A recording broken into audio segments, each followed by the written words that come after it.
Gold, trusted gold buyers. మీరు తాకట్టు పెట్టిన బంగారాన్ని విడిపించి ఈ రోజు ఉన్న మార్కెట్ ధరకు కొనబడను.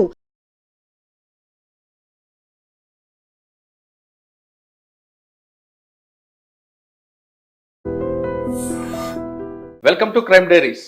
ఈ వారం మన గెస్ట్ 2012 ఉమెన్ పోలీస్ ఆఫీసర్, పేరు స్వరూపరాణి గారు, additional SP vigilance enforcement, Visakhapatnam.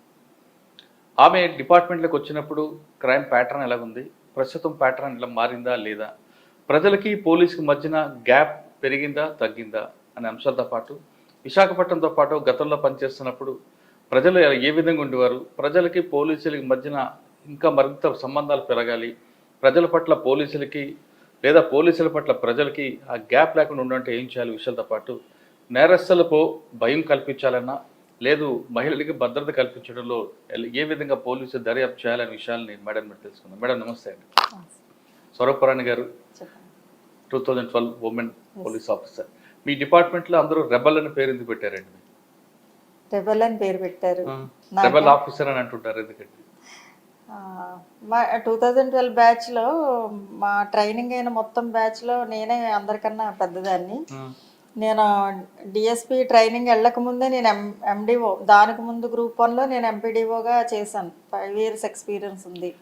దానికి ముందు ఫిషరీస్, అదే చెప్తాను, దానికి ముందు ఫిషరీస్ డిపార్ట్మెంట్లో చేశాను, దానికి ముందు టీచర్గా చేశాను. దాంతో నాకు ఎక్కువ ఎక్స్పీరియన్స్ ఉండడంతో అన్నిట్లోనూ సబ్జెక్టు తెలియడం వల్ల నేను ఎక్కువగా టార్గెటివ్గా ఉండడం, అన్నిట్లోనూ ముందుకు వెళ్ళిపోవడం వల్ల, లీడర్షిప్ క్వాలిటీస్ ఉండడం వల్ల మిగతా వాళ్ళందరూ ఫ్రెషర్స్ చాలామంది భయంగా కొంచెం అలాగా నేర్చుకుంటూ కొత్తగా ఉండేవాళ్ళు. నేను ఆల్రెడీ ఈ సిస్టంలో ఉన్న దాని మీద నేను ముందుకెళ్ళిపోయేదాన్ని కాబట్టి అలా అనుకునేవాళ్ళు. టీచర్, ఎంపీడీఓ, తర్వాత police, fisheries development officer. Okay. అంటే మీరు యూనిఫామ్ సర్వీస్ అనేది బై చాయిస్ తీసుకున్నారు, ఛాన్స్ కాదు. ఓకే, బై చాయిస్ యూనిఫామ్ ఎందుకు వేసుకున్నారు అనే సమయం ప్రశ్న సమాధానం చెప్పే ముందు, స్వరూపరాణి గారి కుటుంబం, వాళ్ళు ఎక్కడ బై బర్త్ ఎక్కడి నుంచి వచ్చారు, ఆ ఫ్యామిలీ బ్యాక్గ్రౌండ్ ఏంటి చెప్పండి. మాది ఈస్ట్ గోదావరి అండి, సకినేటిపల్లి మా ఊరు. ఫేమస్ అంతర్వేది పుణ్యక్షేత్రానికి దగ్గరలో ఒక జస్ట్ 8 kilometers అండి మాది. సకినేటిపల్లి. మా నాన్నగారు ఆర్టిస్ట్ అండి, మా మదర్ టీచర్. బాగా చదువుకున్న ఎడ్యుకేటెడ్ ఫ్యామిలీ. మా మదర్ పేరెంట్స్ నుండి కానీ వాళ్ళ బ్రదర్స్ కానీ అందరూ టీచర్స్గా చేశారు. మా ఫాదర్ వాళ్ళ వాళ్ళ మేనల్లుళ్ళు, ఈయన ఒక్కరే కొడుకండి, వాళ్ళు కూడా అంతా టీచర్స్, బాగా చదువుకున్న ఫ్యామిలీ. సో నాకు 2 అక్కలండి, ఒక అన్నయ్య. అక్కలు కూడా 2 పీజీ చేశారు, తెలుగు పండిట్ చేశారు. అన్నయ్య దుబాయ్లో ఉండేవారు, నేను లాస్ట్. సో బాగా మా మదర్ చాలా యాక్టివ్గా ఉండేవారు ఆ మండలంలో. మా మదర్ మేరీగోల్డ్ టీచర్ గారు అంటే చాలా పేరు. ఒక ఆగస్టు 15 కానీ, లేదా రిపబ్లిక్ డే January 26 కానీ, లేదా ఇంకేదన్నా ప్రోగ్రామ్ వచ్చినా కూడా అన్ని స్కూల్స్ వాళ్ళు మా మదర్కి పిల్లల్ని పంపించి వాళ్ళకి సాంగ్స్ కానీ కల్చరల్ ప్రోగ్రామ్స్ నేర్పమని పంపించేవారు. చాలా ఇల్లంతా ఎప్పుడు సందడిగా ఉండేది. మా మదర్ ఆటలు పిల్లలకి నేర్పిస్తూ ఉంటే ఇంకా అలా చూస్తూ పెరిగాను నేను. సో ఇంట్లో బుక్స్ కూడా ఎక్కువ చదివేవాళ్ళం అండి మేము. మా మదర్ నవల్స్ ఎక్కువ చదివేవారు. ఆ రోజుల్లో ఆంధ్రభూమి, ఆంధ్రప్రభ పత్రికలు మాకు రెగ్యులర్గా వస్తుండేవి. మా సిస్టర్ కూడా తెలుగు పండిట్ అండి, భీమవరం చేశారు. తను కూడా వచ్చేటప్పుడు చాలా బుక్స్ లిటరేచర్ తెచ్చేది. తాపి ధర్మరావు గారి రచనలు, ఇనుప కట్టడాలు, తర్వాత దేవాలయాల మీద బూతు బొమ్మలు ఎందుకు, కొత్తపాళి, పాతపాళి, అలాగే ఇంకా నావల్స్, ఎద్దనపూడి సులోచన గారు, ఎండమూరి వీరేంద్రనాథ్ గారి నావల్స్ చాలా ఎక్కువ చదివేవాళ్ళమండి. అలా ఎక్కువ చదువుతూ చిన్నప్పుడు నేను 5th class నుంచి నేను ఈ నవల్స్ లిటరేచర్ చదవడం మొదలుపెట్టాను. నాకు చాలా ఇష్టంగా ఉండేది. సో అలా చదువుతూ ఉండగా కూడా నేను రైటర్ని అయిపోయాను. అలాగే అలవోకగా రాయడం నాకు వచ్చేసింది.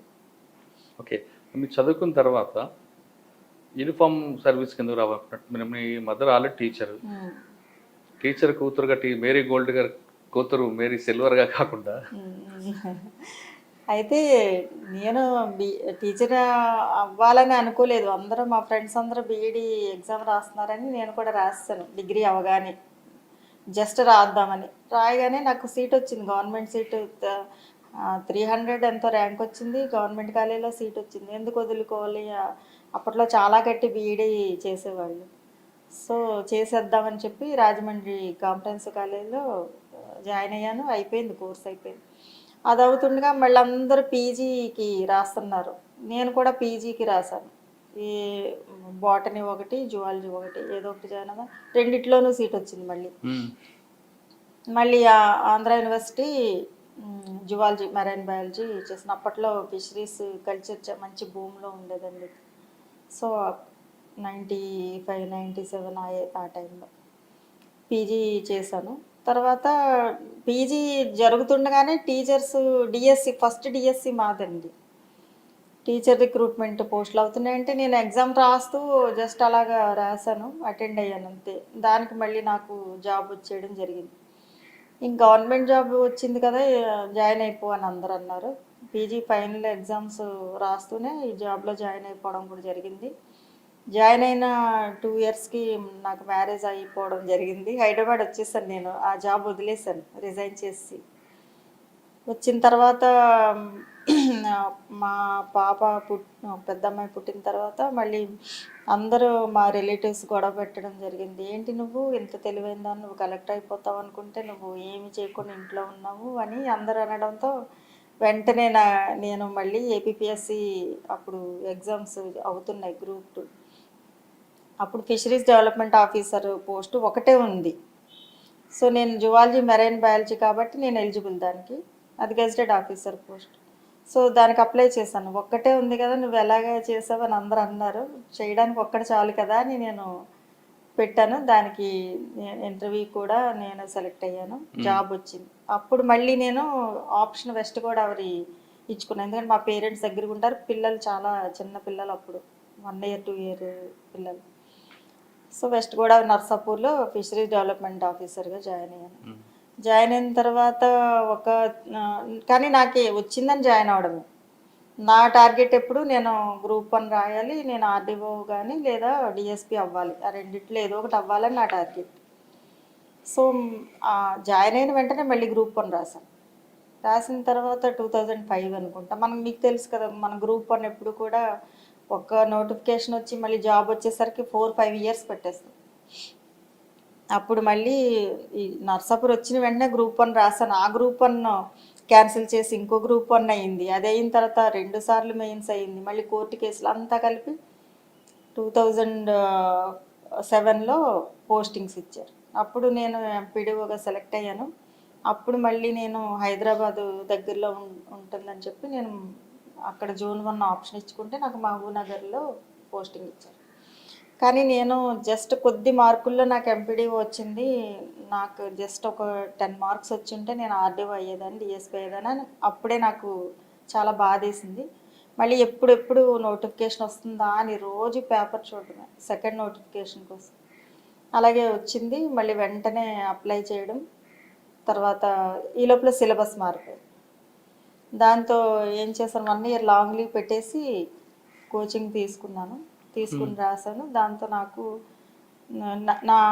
ఎప్పుడు కూడా అయితే ఆర్డీఓ లేదా డిఎస్పి. సో నేను కోరుకున్నట్టుగా డిఎస్పి వచ్చింది. ఇంకా దాంతో నేను జాయిన్ అయ్యాను. ఇంకా యుద్ధం ఆపేశారు. వేయాలనుకున్న యూనిఫామ్కి 4 పోస్టులు చేశారు.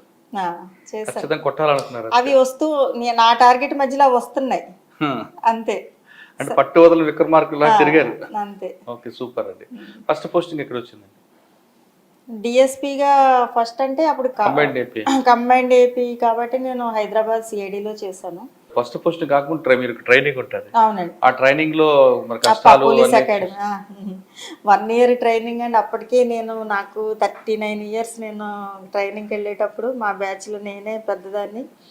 అందరూ చాలా బాగా చూసుకునేవారు. చదువుకోవడం వేరమ్మా, కానీ పిల్లలతో ఉండుతారు. పిల్లలు పుట్టిన తర్వాత ఫిజికల్ ఫిట్నెస్ కాపాడుకుంటూ అక్కడ ట్రైనింగ్ చేయడం మీకు ఇబ్బంది అయినా కలగలేదు? చాలా ఇబ్బంది అయింది. ఎందుకంటే అందరికీ, నాకేని కాదు, యంగ్గా ఉన్న 25 years 26 ఇయర్స్ వాళ్ళకి కూడా ఆ ట్రైనింగ్ చాలా కష్టం. మీకు తెలుసు కదా, ఆల్మోస్ట్ మిలిటరీ ట్రైనింగ్కి దగ్గరగా ఉంటుంది. రోజు మార్నింగ్ లేచి 3-4 కిలోమీటర్స్ జాగింగ్ చేయాలి, ఆ తర్వాత ఫిజికల్ ఇవన్నీ చేయాలి, మళ్ళీ ఆఫ్టర్నూన్ మళ్ళీ ఫీల్డ్కి వెళ్ళాలి, మళ్ళీ ఫైరింగ్ ప్రాక్టీస్, వెపన్స్ ట్రైనింగ్ ఇవన్నీ అదే అన్న ఫిజికల్ ఫిట్నెస్ మీరు ఎలా కాపాడుకున్నారు?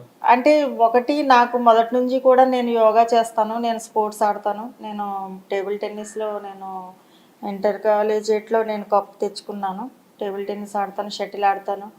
స్కూల్లో కూడా నేను ఎక్కువ స్పోర్ట్స్ ఎక్కువ ఆడతాను. యోగా ఎక్కువ చేస్తాను ఇంట్లో. ఆ ఫిట్నెస్ మీకు కాపాడింది? అది కాపాడింది. నా ట్రైనింగ్లో నాకు అసలు ఒక్క చిన్న ఇబ్బంది కూడా కలగలేదు. ఒక రోజు కూడా నేను మానలేదు నా ట్రైనింగ్. చాలామందికి ఫ్రాక్చర్స్ అవి ఇవి అయ్యాయి, కానీ నాకు అసలు ఏది జరగలేదు. ట్రైనింగ్ అయిన తర్వాత మీరు first posting DSP CID. CID అక్కడ ఎంతకాలం పనిచేస్తారండి సిఐడిలో? ఒక 2 ఇయర్స్ చేశానండి. అప్పుడు ఇంకా ఏపీకి ఆప్షన్ ఇచ్చుకుని నేను వచ్చేసాను. సిఐడిలో మీకు బాగా గుర్తుండిపోయిన కేసు ఏమైనా ఉందండి? సిఐడిలో ఒక మర్డర్ కేసు ఉందండి, నాగర్ కర్నూలు. చాలా ఇంట్రెస్టింగ్ కేసు అది. అది నాకన్నా ముందు 2 ఇయర్స్ నుంచి అది అలాగే ఉండిపోయింది. యుఎన్ అంటే అన్డిటెక్టెడ్. అవును. సో నేను జాయిన్ అయిన వెంటనే ఆ కేసు ఇచ్చారు. ఇచ్చిన తర్వాత నేను అది చూస్తే చాలా ఇంట్రెస్టింగ్. అది ఎందుకు అన్డిటెక్టెడ్గా ఉంది, అందులో ఒక ఆయన, ఒక పెద్ద ఆయన ఉంటారనమాట, ఒక రిటైర్డ్ హెచ్ఎం, నాగర్ కర్నూలు. ఒక మినిస్టర్ గారికి దగ్గర బంధువు కూడా అక్కడ, తెలంగాణ మినిస్టర్ గారికి. అయితే ఆయన ఏం చేస్తారంటే చిట్స్, ఊర్లోనే చిట్స్ వేస్తూ ఉంటారు, బిజినెస్. సో ఇలాగ చిట్స్ వేస్తున్నప్పుడు ఈయనకి ఒక తెలిసిన అతను, ఒక కోమట అతను ఇతనికి మంచి ఫ్రెండ్లీగా ఉండేవారు. అతను ఏజ్లో చిన్నోడే, జగదీష్ అతని పేరు. ఈయనేమో పెద్ద ఆయన, రిటైర్డ్. అతను ఒక 27 ఆ ఏజ్లో ఉంటాడు. అతను చిన్న బడ్డీ కొట్టు పెట్టుకుని ఉండేవాడు. ఈ చిట్స్ నుంచి వచ్చిన కలెక్ట్ అయిన అమౌంట్ అంతా కూడా ఈయన ఏం చేసేవారంటే అతనికి ఇచ్చేవారు. అతనేమో ఎక్కువ ఇంట్రెస్ట్ ఇస్తాను అని చెప్పి ఈయనకి ప్రామిస్ చేసి తీసుకుని అలా మధ్యలో మళ్ళీ చిట్స్ పాడుకున్న వాళ్ళకి ఇస్తూ ఉండేవారు, రీసైకిల్ చేస్తూ ఉండేవారు. కానీ ఇలాగ అతని దగ్గర మొత్తం 70 lakhs అమౌంట్ అతని దగ్గర ఉండిపోయింది. అది ఈయన అడుగుతున్నప్పుడల్లా ఆయనేమో పోస్ట్ పోన్ చేస్తూ ఉన్నాడు, జగదీష్ అని అతను. ఈ లోపల ఈయనకి 2 పిల్లలు, ఒక ఆయన కొడుకు, కూతురు. కొడుకేమో స్టేట్స్లో ఉండేవాడు, కూతురేమో హైదరాబాద్లో ఎక్కడో ఉండేది, బెంగళూరు ఎక్కడో. భార్యాభర్త 2 ఉండేవారు. ఒకరోజు ఈయన, ఈ పెద్ద ఆయన బయటికి వెళ్తారు మే నెలలో. వెళ్ళి ఎప్పుడు ఆయన ఎక్కడికి వెళ్ళినా నడుచుకుంటూ వెళ్ళిపోతారు, ఆటో ఎక్కరు, బండి నడపరు, ఏమీ నడపరు అనమాట. బయటికి వెళ్ళి ఇంకా రాలేదు ఆయన. లంచ్కి వస్తారని వైఫ్ చూసింది, రాలేదు. డిన్నర్కి వస్తారని చూసింది, రాలేదు. ఇంకా రాకపోయేసరికి ఊరంతా వెతికింది. పొద్దున్న లేస్తే ఈ జగదీష్ కొట్లో ఉంటాడు కదా, ఫస్ట్ అక్కడికి వెళ్ళింది. అంకుల్ వచ్చారా అంటే రాలేదు అన్నారు. తర్వాత మధ్యాహ్నం ఇటు వెళ్ళడం చూసామని చాలామంది చెప్పారు. ఇంకంతే, అప్పటి నుంచి ఆయన కనబడలేదు. దాంతో ఆవిడ కంప్లైంట్ ఇచ్చింది, పోలీస్ కంప్లైంట్ ఇచ్చిన తర్వాత ఆ రోజుల్లో సెల్ ఫోన్స్ వచ్చాయి. చిన్న అంటే చిన్న మన బేసిక్ ఫోన్, నోకియా చిన్నది ఉంటుంది చూడండి, అది జస్ట్ కాల్ చేసుకునే ఆప్షనే ఉండేది. ఆ నెంబర్ ఆయన దగ్గర ఉంది. సరే వెంటనే పోలీస్ స్టేషన్లో కేసు రిజిస్టర్ చేశారు. ఆయన కొంచెం మినిస్టర్ గారి దగ్గర బంధువు కాబట్టి ఇమీడియట్గా అందరూ యాక్షన్లోకి దిగారు పోలీసులు, రాజేంద్రనగర్ పోలీసులు. అప్పుడు సిడిఆర్ పెట్టారు. వెంటనే ఆయన ఫోన్ లాస్ట్ ఎక్కడంటే వికారాబాద్ వెళ్ళే రూట్లో, వికారాబాద్కి ముందు స్విచ్ ఆఫ్ అయ్యింది. ఇంకా వికారాబాద్ వెళ్తే అక్కడంతా ఫారెస్ట్ ఏరియా, దానికి ముందు స్విచ్ ఆఫ్ అయ్యింది. సో ఈయన ఈ రూట్ వెళ్ళారని అందరికి అర్థమైంది. ఆ రూట్లో ఏమన్నా సీసీ కెమెరాస్ ఇంకా అన్నీ చూసారు. ఇంకా మధ్యలో ఎక్కడా ఆ ఫోన్ యాక్టివేట్ అవ్వలేదు, తర్వాత కూడా యాక్టివేట్ అవ్వలేదు. అక్కడి నుంచి డెడ్ అది. ఎంత ట్రై చేశారు. అప్పట్లో డంప్ కాల్స్ తీశారు, ఆ ఏరియాలో ఉన్న డంప్ కాల్స్ తీశారు. ఈయనతో జర్నీ అయిన కాల్స్ ఏమైనా ఉన్నాయని ఇంకా అలా మొత్తం అంతా చాలా ఎక్సర్సైజ్ చేశారు. ఇంకా లాస్ట్ అండ్ ఫైనల్ ఇతని మీదకే అనుమానం. 70 లక్షలు ఇవ్వాలి కాబట్టి, అంటే వీళ్ళు అడుగుతారు కదా, మీకు ఎవరి మీద అనుమానం ఉందంటే ఇతని పేరు చెప్పింది ఆవిడ. ఎవరికన్నా డబ్బు ఇచ్చారంటే ఇతనే 70 లక్షలు ఇవ్వాలి మాకు అని. ఇంకా అతన్ని తీసుకెళ్ళి జగదీష్ అని అతన్ని ఎంత కొట్టినా నేను తీయలేదు అని చెప్పి అన్నాడు. ఇంకా లోకల్ పోలీస్ ఆ కేసు డిటెక్ట్ చేయలేక వదిలేశారు. సిఐడికి ట్రాన్స్ఫర్ అయ్యింది. సిఐడికి వచ్చిన తర్వాత నాకు ముందు కూడా డిఎస్పీలు ఒకళ్ళిద్దరు ఆ కేసు చూశారు, వెళ్ళారు. కేసు చదవగానే జగదీష్ మీద అనుమానం వస్తుంది. అతను తీసుకొచ్చారు, అడిగారు, అతను ఎంత టార్చర్ పెట్టినా కూడా అతను చెప్పట్లేదు. ఒప్పుకోలేదు.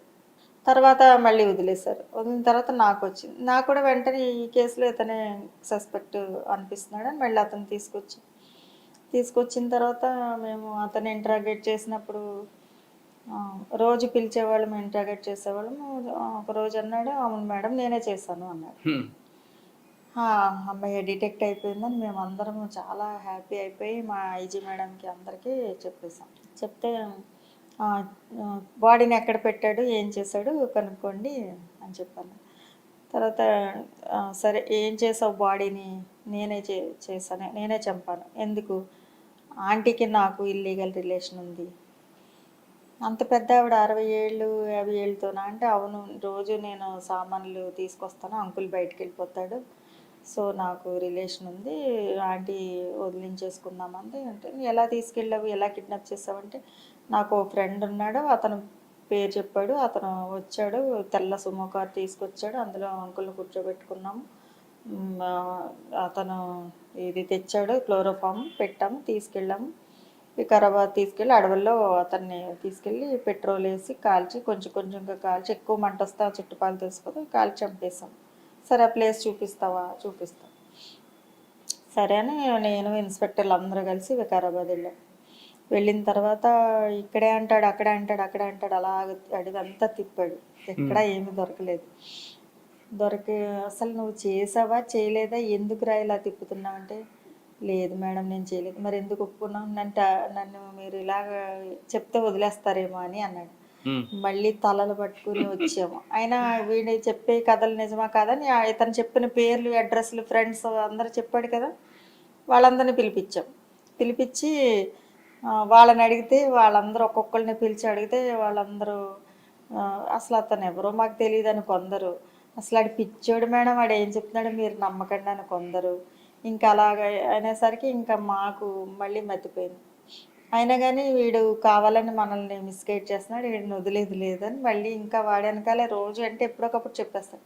మళ్ళీ 2-3 రోజులు పోయిన తర్వాత మళ్ళీ నేనే చేశాను, ఈసారి నేనే చేశాను, నా పిల్లల మీద ప్రమాణం అని చెప్పాడు. ఎలా చేసావంటే ఈసారి స్టోరీ వేరే మార్చాడు. ఇంకొక 2 పేర్లు చెప్తాడు. వాళ్ళనైనా కలిసి కత్తితో అక్కడ పూడ్చిపెట్టాము ఈసారి అన్నాడు. సరే అని చేవెళ్ళ వైపు అన్నాడు. మళ్ళీ వెళ్ళాము. సరే పూడ్చిపెట్టాడంట, గంప పారలు ఇవన్నీ కొనుక్కుని మళ్ళీ వెళ్ళి సరే చూపించరా అంటే అక్కడికి వెళ్ళి తవ్వించాడు. అట్టా ఇట్లా సాయంత్రం వరకు టైంపాస్ చేశాడు. అక్కడ ఏమీ లేదు. ఒరే నాయన నువ్వు చేసావా లేదు చెప్పరా అంటే లేదు. ఎందుకు మరి ఇలా చెప్పావంటే నన్ను వదిలేస్తారని. లేదు నిన్నేం వదిలేసేది లేదు మేము అని చెప్పి మళ్ళీ తర్వాత 3rd డే మళ్ళీ ఇంకొక ఈ బీహార్ వాళ్ళు అని అక్కడ పేర్లు కూడా చెప్తాడు. బీహార్ పేర్లు ఆడే ఏదో బెహరా అని వాళ్ళు వచ్చారు, ఒకసారి నా షాప్ ముందు మాట్లాడుకుంటున్నారు, వాళ్ళని పిలిచాను, కిడ్నాప్ చేయాలి అంకుల్ నన్ను వాళ్ళకి చెప్పాను, వాళ్ళు ఓకే అన్నారు, ఇంత అమౌంట్ ఇచ్చాను వాళ్ళు అని వాళ్ళ పేర్లు అన్నీ చెప్పాడు. సరే ఏం చేశారు అంటే ఈసారి మళ్ళీ ఇంకో స్టోరీ ఏదో కాల్ చేశానో ఇంకోటి మళ్ళీ వెళ్ళాం. 3 times వికారాబాద్ అడవుల్లో మేము తిరిగి వచ్చి ఇంకా వీడు ఇలా కాదు, ఇంకా ఇలా చెప్పడు, వీడికి ఈ మర్డర్కి ఏదో ఉంది కనెక్షన్ కానీ వీడు చెప్పట్లేదు అని లై డిటెక్షన్ టెస్ట్కి పర్మిషన్ పెట్టుకున్నాం. మేజిస్ట్రేట్ పర్మిషన్ తీసుకోవాలి. లై డిటెక్షన్ టెస్ట్ కండక్ట్ చేయాలంటే కోర్టుకి పర్మిషన్ పెడితే కోర్టు పర్మిషన్ ఇచ్చిన తర్వాత అక్కడ ఎర్రమంజిల్ దగ్గర ఈ ఎఫ్ఎస్ఎల్ ఉంది కదా, ఎఫ్ఎస్ఎల్లో లై డిటెక్షన్ ఒక రూమ్ అన్నమాట. ఈయన్ని లై డిటెక్షన్కి రోజు తీసుకెళ్ళేవాళ్ళం. తీసుకెళ్తే ఆయన చెప్పేవాడు, ఇలాంటి కేసు నేను ఎప్పుడు చూడలేదండి అని కండక్ట్ చేసి ఆయన కూడా తల పట్టేసుకున్నాడు. ఎందుకంటే ఇతను సగమే చెప్తాడు. ఆ తర్వాత నాకు ఇంకేదో ఉంది, నాకు అర్జెన్సీ ఉంది, కడుపు నొప్పి వచ్చింది, ఏదో జ్వరం వచ్చింది అది అని అదే వెళ్ళిపోతాడు. సినిమాలో ఆలీలాగా యాక్ట్ చేశాడా? యాక్ట్ చేస్తాడు. విపరీతమైన పెయిన్ అంటాడు. కొన్నిసార్లు నిజంగా ఫీవర్ కూడా వచ్చేస్తుంది. ఎలా తెచ్చుకునేవాడో మరి. ఇంకా అతను వాళ్ళకి కొన్ని కండిషన్స్ ఉంటాయి. ఇలా ఇలా ఈ టైంలో చేయకూడదు. ఫస్ట్ ఆఫ్ ఆల్ బలవంతంగా మనం చేయకూడదు. వాళ్ళ కన్సెంట్ తీసుకోవాలి. సో అలాగ ఒక 1 month అతనికి కండక్ట్ చేయడానికి అతను ట్రై చేసి ఇంకా నేను చేయలేనని చెప్పి లెటర్ ఇచ్చి వదిలేశాను. వదిలిన తర్వాత నాకు ట్రాన్స్ఫర్ అయింది. నేను ఏపీకి వచ్చేసాను. ఆ కేసు అలాగే ఉండిపోయింది. ఇప్పటికీ అలాగే ఉందండి. ఇప్పటికి అలాగే ఉండిపోయింది. చాలా అసలు ఎలాంటి క్యాండిడేట్ని ఎక్కడ చూడలేదు. వాడు అంత అంత కథలు ఎందుకు చెప్పాడండి? అంటే వీళ్ళ ఒకటాడికి భయము, పోలీసులు కొడతారేమో. నేను నిజం ఒప్పేసుకుంటే కొడతారు. ఆవిడకి ఆయన కనెక్షన్ ఉందా? ఏమీ లేదు. అది కూడా చేసాం. అది ఏం చేసాం, ఫస్ట్ నమ్మేసి మేము ఇతన్ని ఇలా పెట్టుకుని ఆవిడకి ఫోన్ చేయించాం. మేము ఉన్నట్టుగా కాకుండా, నువ్వు ఎలా మాట్లాడతావో మాట్లాడు, మీ ఇద్దరికి రిలేషన్ ఉన్నప్పుడు నువ్వు ఎలా మేము నమ్మలేదు. లేదు నువ్వు మాట్లాడి చూపించు, రిలేషన్ ఉంటే ఆ సంభాషణ వేరేగా ఉంటుంది కదా అని కాల్ చేయి మా ముందు నీ ఫోన్తో అంటే, కాల్ చేసి హలో ఆంటీ ఆంటీ అంటే ఎవరు అంటే నేను జగదీష్ ఎవరు సచ్చినోడా అని మొదలెట్టింది ఆవిడ. ఎక్కడ తగలడ్డావరా నువ్వు, ఇక మమ్మల్ని మోసం చేసి ఇవన్నీ ఇలా చేసి ఎక్కడ తెచ్చావరా అని ఆవిడ స్టైల్లో పెద్దోళ్ళ ఇంకా అర్థమైపోయింది. ఈడు అలా కాదు, నువ్వు ప్రేమగా మాట్లాడు, మీ ఇద్దరికి రిలేషన్ ఉంది కదా అంటే, అది కదా ఆంటీ మన ఇద్దరం కలిసి, మీ ఇద్దరు కలిసి చేసిన పనులు గుర్తు చెయ్యి అని మేము అన్నాం. అది కదండి మన ఇద్దరం కలిసి అక్కడ ఫోటో దిగాం కదా, లేదా అక్కడ కూర్చున్నాం కదా.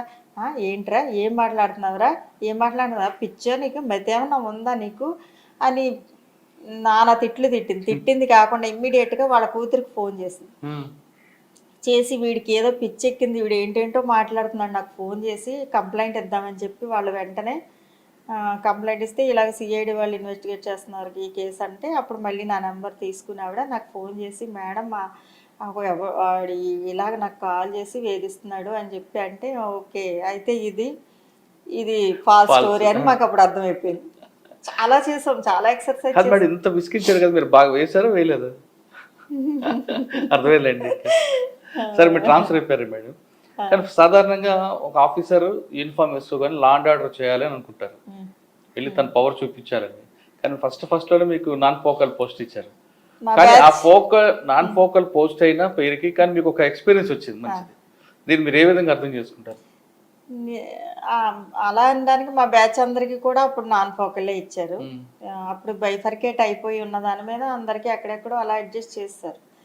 కానీ నాన్ ఫోకల్ అయినా కూడా అలా ఏముండదు. మనం పోలీస్ డిపార్ట్మెంట్లో ఫోకల్ నాన్ ఫోకల్ అని ఏముండదు. మనం యూనిఫామ్ వేసుకొని చేసే మజా వేరే ఉంటుంది కదా. అలా ఏముండదండి. ఇన్వెస్టిగేషన్ ఆఫీసర్స్కి యూనిఫామ్ వేసుకుంటే ఒకలాగా, వేసుకోకపోతే ఒకలాగా ఏముండదు. మాకు అలా ఏమని అనిపించదు. ఇన్వెస్టిగేషన్ అంటే ఇన్వెస్టిగేషనే.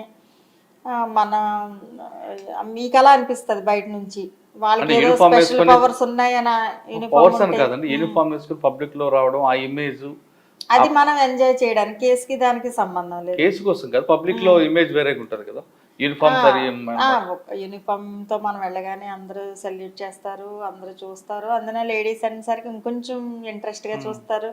ఇంకొంచెం అది మిస్ అయ్యామని ఎక్కడ కనిపించలేదా? అంటే కరెక్టే, ఫస్ట్ యూనిఫామ్ పోస్ట్ రాలేదని మేమందరం బ్యాచ్ అంతా కూడా మేము బాధపడి, ట్రైనింగ్ అయిన వెంటనే ఎప్పుడెప్పుడు యూనిఫామ్ వేసుకుని డ్యూటీ చేద్దామా అని ఉండేది కదా. కానీ అది ఎంతోసేపు లేదు మాకు. మళ్ళీ ఈ కేసులో మాత్రం మంచి ఎక్స్పీరియన్స్ వచ్చింది. చాలా. అంటే కన్ఫెషన్ అంటారు.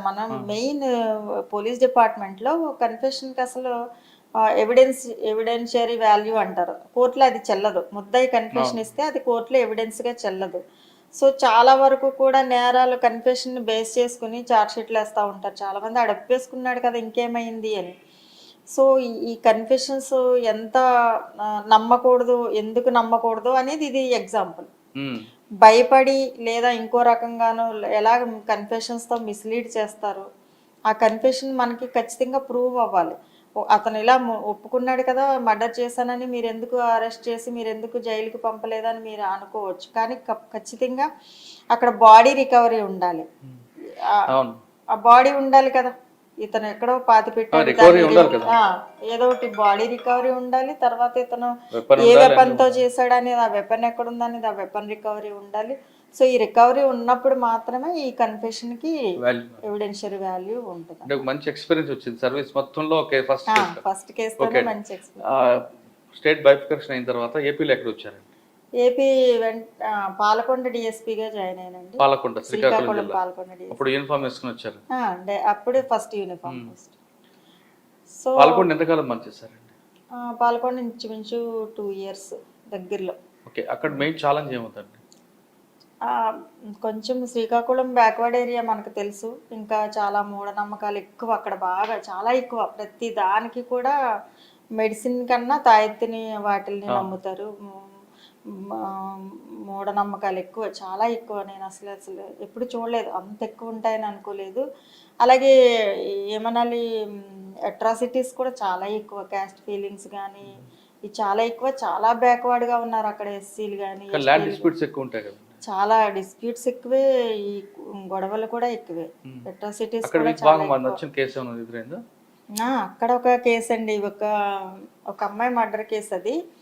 అదేంటంటే ఒక అర్ధరాత్రి మాకు ఫోన్ వచ్చింది. ఒక అమ్మాయి, ఒక 17 years అమ్మాయి చనిపోయింది మేడం అని చెప్పి మా ఎస్ఐ ఫోన్ చేశాడు.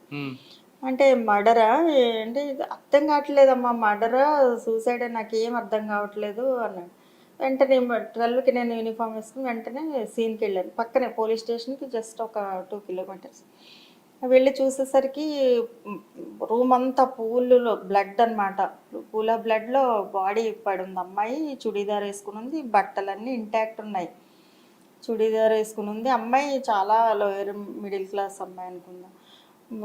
అయితే ఆమెకి ఆర్నమెంట్స్, ఇది దొంగతనానికి కూడా ఏమన్నా అమ్మాయిని చంపారనుకోవడానికి కూడా లేదు అక్కడ.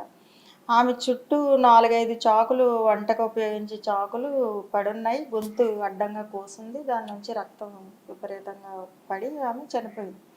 అయితే అమ్మాయికి పేరెంట్స్ చనిపోయారు, ఒక అక్క, ఒక చెల్లి. అమ్మాయికి వాళ్ళ నాన్నగారు చనిపోయిన తర్వాత కంపాషనేట్ గ్రౌండ్స్లో వాళ్ళ అక్కకి జాబ్ ఇచ్చారు. ట్రెజరీ ఆఫీస్ శ్రీకాకుళంలో అమ్మాయి జాబ్ చేసి వస్తుంది. ఈ అమ్మాయి పాల్గొండ, అంటే 40 kilometers. ఈ అమ్మాయి డిగ్రీ 2nd year చదువుతుంది.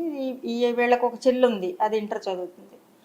అయితే ఈ అమ్మాయి ఎలా చనిపోయింది అనేది పెద్ద మిస్టరీ. వెంటనే డాగ్ స్క్వాడ్, ఇవన్నీ క్లూస్ టీమ్ అందరూ వచ్చారు. అంత అర్ధరాత్రి ఫింగర్ ప్రింట్స్ ఇవన్నీ చూసాము. ఆ పూల బ్లడ్ నుంచి బయటికి తొక్కుకుంటూ బయటికి వెళ్ళినట్టుగా కానీ లేవు, ఎక్కడి నుంచి బయటికి వెళ్ళినట్టుగా లేవు. కానీ ఈ అమ్మాయి అంతా మర్డర్ లాగే ఉంది, క్లియర్ కట్ మర్డర్ లాగా కనబడుతుంది. సో అమ్మాయి ఎస్టీ.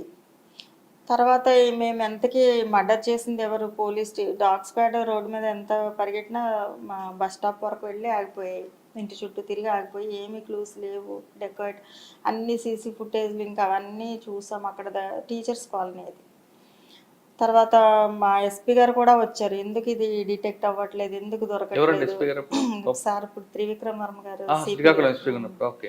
సార్ 2 times వచ్చారు. 2 times వచ్చినా కూడా అది దొరకలేదు. దొరకకపోతే ఎలాంటి క్లూస్, ఫింగర్ ప్రింట్స్ కానీ ఫుట్ ప్రింట్స్ కానీ ఏమీ లేవు. కానీ మేము వెళ్ళగానే ఆ మర్డర్ సీన్లో అమ్మాయి ఏం చేసింది, వాళ్ళ అక్క కూర్చుని సెల్ ఫోన్లో మెసేజ్లు డిలీట్ చేసుకుంటా కూర్చుంది. దాంతో అమ్మాయి మీద అనుమానం వచ్చింది అందరికీ. వెంటనే అమ్మాయి ఫోన్ లాక్కుని, ఎందుకు నువ్వు డిలీట్ చేస్తున్నావు అంటే, ఆ పిల్ల కంగారుగా చెప్తా. అదేంటి, చెల్లి చనిపోతే బోరున ఎడవాలి కానీ ఈ అమ్మాయి ఫోన్ తీసుకుని మెసేజ్ డిలీట్ చేస్తుందంటే ఏదో ఉంది అనుకుని అమ్మాయిని తీసుకెళ్ళి స్టేషన్లో కూర్చోబెడితే, ఎందుకు నువ్వు డిలీట్ చేస్తున్నావు అంటే, మెసేజ్లు ఎందుకు నువ్వు, ఎవరి మెసేజ్లు అంటే వాళ్ళ ఎవరో బాయ్ ఫ్రెండ్కి. అయితే వీళ్ళిద్దరు కలిసి చంపేశారు. వెంటనే మీడియా అంతా బయట రెడీగా ఉంటారు కదా, ఏ చిన్న మాట అక్క చెల్లిని చంపేసిందని అప్పటికే టీవీలో స్క్రోలింగ్స్ వచ్చేస్తున్నాయి. బాయ్ ఫ్రెండ్తో కలిసి అక్క చంపేసింది. సో ఇలాగ వచ్చేస్తుంటే ఈ అమ్మాయి ఇలా కాదు, అమ్మాయి ఒప్పుకోదు, అమ్మాయిని మీ స్టైల్లో చెప్పండి అని చెప్పి అంటే, అమ్మాయిని కూడా కొంచెం లేడీ కానిస్టేబుల్స్ కొద్దిగా గట్టిగా అడిగారు. కడితే అమ్మాయి ఏడుస్తుంది పాపం. ఏడుస్తుంటే మా నాకెందుకో అమ్మాయి చేసినట్టుగా అనిపించట్లేదు. ఈ అమ్మాయి ఎందుకమ్మా నువ్వు మెసేజ్ చేస్తామంటే కొంచెం మా అబ్బాయితో నేను కొంచెం వేరే కాన్వర్సేషన్ ఉంది, అది మీరు ఎక్కడ చూస్తే బాగోదు, ఎంబారసింగ్ ఉంటుంది అని చెప్పి డిలీట్ చేస్తున్నాను అని అంటే అప్పుడు మాకు నమ్మకం కలిగింది. సో అయినా అసలు ఈ అమ్మాయి మర్డర్ టైంలో ఎక్కడుంది, నువ్వు ఎక్కడికి వెళ్ళావు? నేను ఆఫీస్లో ఉన్నాను మేడం, నేను పొద్దున్న వెళ్ళేసరికి బాగానే ఉంది, నేను సాయంత్రం వచ్చేసరికి డోర్లు అన్నీ వేసి ఉన్నాయి, ఎంత డోరు తలుపు కొట్టినా తీయలేదు, మరి ఎలా వెళ్ళావు నువ్వు ఎలా లోపలికంటే వెనక ఎంత హోల్ ఉంది ఆడ వంటగది డోర్కి, ఆ హోల్లోంచి నేను చెయ్యి పెట్టి గెడ తీసి అప్పుడు లోపలికి వెళ్ళాను. అంతా చూసాం, అంతా బాగానే ఉంది. ఈ అమ్మాయి టికెట్స్ ఉన్నాయంటే చూపించింది, బస్ టికెట్స్.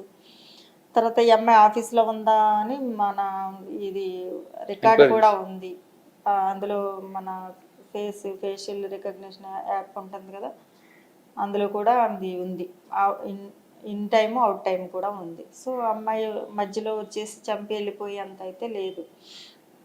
సో ఇంకెవరితోనా బాయ్ ఫ్రెండ్తో చంపించింది, వీళ్ళకి గొడవలు అని ఇంకా అప్పుడే మొదలయ్యాయి.